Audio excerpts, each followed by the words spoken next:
Assalamualaikum warahmatullahi wabarakatuh. Halo Umi, perkenalkan nama saya Diana Nuramalina dari kelas 12 IPA 5. Di sini saya akan menjelaskan tentang tanaman dikotil dan monokotil, serta menjelaskan salah satu contoh klasifikasi dan morfologi dari suatu tanaman, yaitu tanaman lidah buaya. Nah, sebelum kita masuk ke materi inti, yaitu mengenai klasifikasi dan morfologi tanaman lidah buaya, kita akan membahas terlebih dahulu mengenai apa sih tanaman dikotil dan monokotil itu.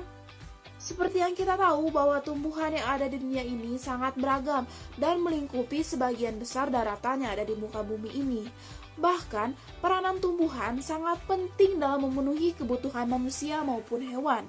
Salah satunya adalah tumbuhan berbiji atau yang memiliki nama latin Spermatophyta.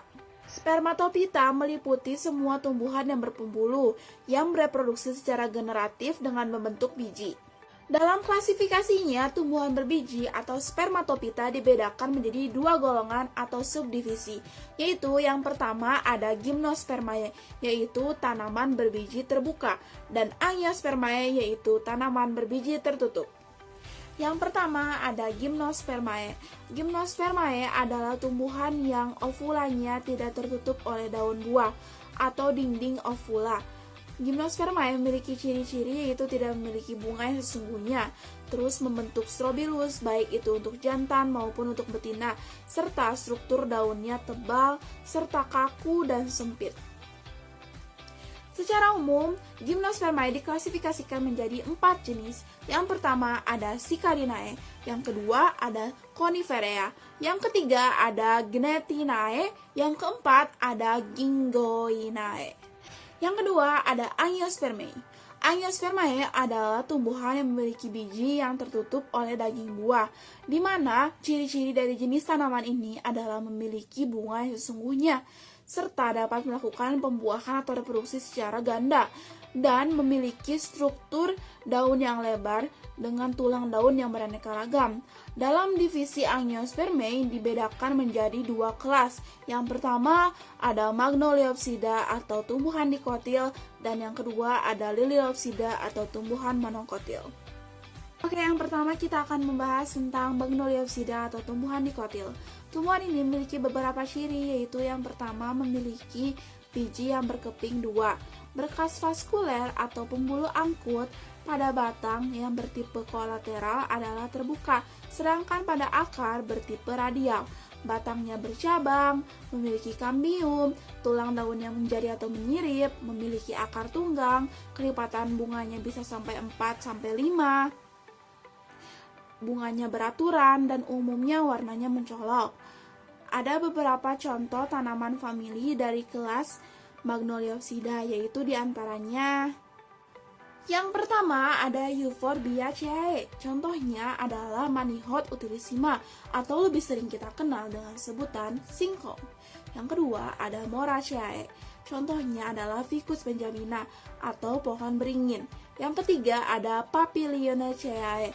Contohnya adalah Vigna sinensis, yaitu kacang panjang. Yang kedua ada Liliopsida atau tanaman monokotil.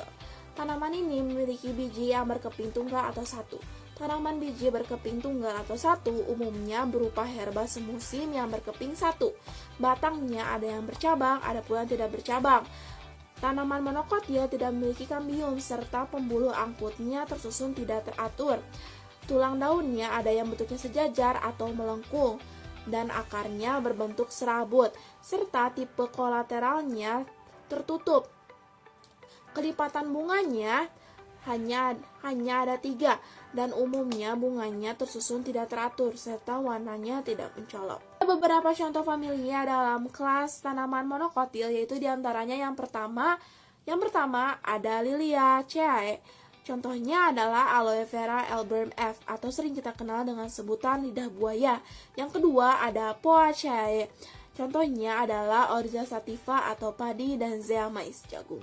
Yang ketiga ada Amaryllidaceae. Contohnya adalah Agave cisalana atau sisal.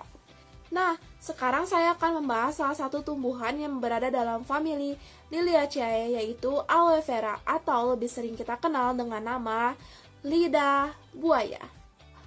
Tanaman lidah buaya atau aloe vera berasal dari negara Afrika. Aloe vera berasal dari bahasa aloe dalam bahasa Arab yang artinya sangat pahit dan vera dari kata verus yang artinya betul-betul. Aloe vera merupakan tanaman sejenis berduri yang berasal dari daerah kering yang ada di Afrika. Tanaman lidah buaya ini telah dikenal dan digunakan sejak ribuan tahun yang lalu karena khasiatnya luar biasa. Tanaman lidah buaya digunakan sebagai penumbuh rambut, penyembuh luka, dan perawatan kulit. Bahkan sampai saat ini, tanaman lidah buaya masih dipakai untuk keperluan herbal, obat-obatan, kosmetik, hingga skincare. Tumbuhan lidah buaya mengandung seperti enzim, asam amino, polisakarida, dan memiliki semua vitamin kecuali vitamin D. Bangsa Arab telah lama memanfaatkan tanaman lidah buaya yang dijuluki sebagai The Miracle Plant. Kenapa disebut The Miracle Plant? Karena tanaman ini dapat dimanfaatkan dari mulai akar sampai buahnya. Selanjutnya, kita akan membahas tentang morfologi dari tanaman lidah buaya. Yang pertama, morfologi daun lidah buaya. Bentuk daunnya seperti tombak dan daun dagingnya tebal, tidak bertulang, warnanya hijau, di sampingnya bergerigi, dan memiliki lapisan lilin yang berfungsi untuk melindungi daun lidah buaya. Daun lidah buaya bersifat sukulen atau banyak mengandung air, dan getah atau lendirnya digunakan sebagai bahan baku obat. Yang dimaksud sukulen di sini adalah tahan terhadap kekeringan. Jadi ketika musim kemarau, tumbuhan ini dapat bertahan karena menyimpan cadangan air yang cukup banyak. Yang kedua, morfologi batang tanaman lidah buaya. Batang tanaman lidah buaya berserat atau berserat kayu. Pada umumnya sangat pendek sampai tidak terlihat karena tertutupi oleh daun yang rapat. Dari ini kelihatan.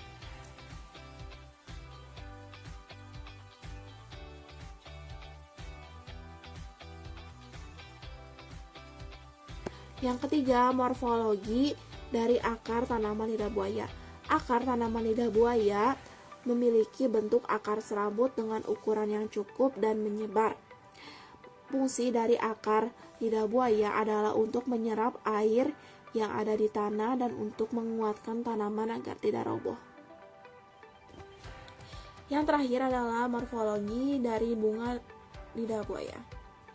Bunga lidah buaya memiliki warna kuning kemerah-merahan yang berukuran kecil dan panjangnya bisa sampai 1 meter. Biasanya muncul jika ditanam di daerah pegunungan. Kenapa demikian? Karena bunga lidah buaya sangat suka hawa yang dingin. Berikut adalah contoh gambar dari bunga lidah buaya.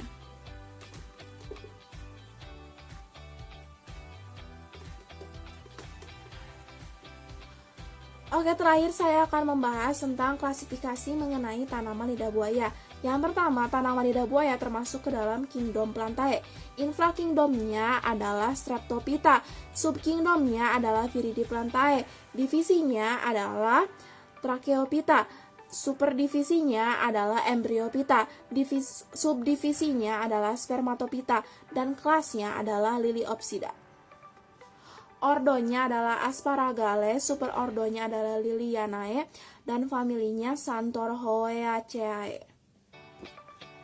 Genusnya Aloe L dan spesiesnya Aloe vera Elburn F.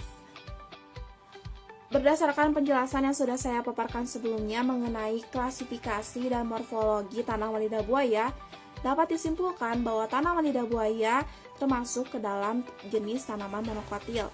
Hal ini dikarenakan tanaman lidah buaya memiliki ciri-ciri yang cocok sebagai tanaman monokotil.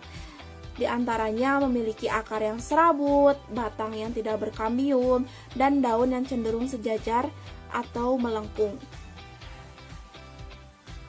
Baik, sekian dari saya mengenai presentasi tentang tanaman dikotil dan monokotil dan penjelasan mengenai klasifikasi dan morfologi tanaman lidah buaya.